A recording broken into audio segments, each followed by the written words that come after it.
Many people argue that government spending creates jobs, reduces unemployment.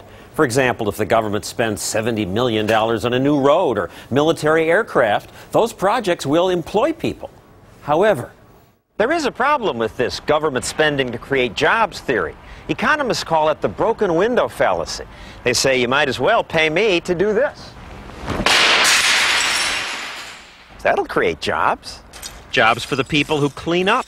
Jobs for the window repairman.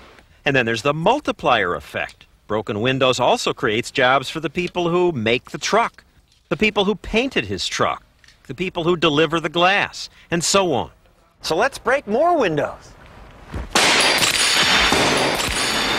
The government creates jobs argument assumes the money is put to better use than just fixing windows. The $70 million goes to building the road or the airplane.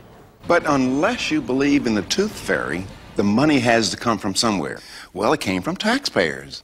Economist Walter Williams points out that $70 million taken from you now means you have less to spend on a new teapot, or newspapers, or a restaurant.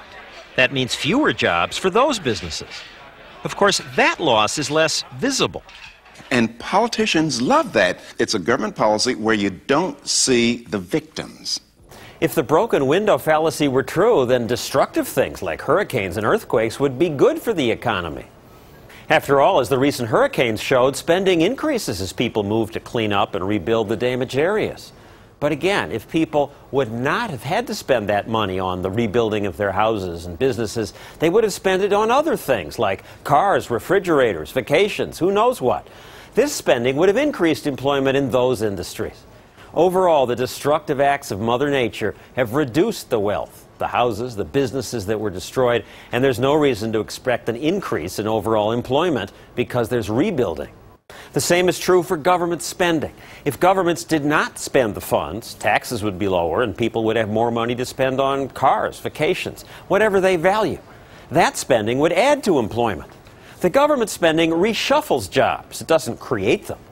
Now, if people value the things produced by the government more than the things they would have bought, then the government spending promotes higher living standards. If it's the other way around, however, it'll lower them.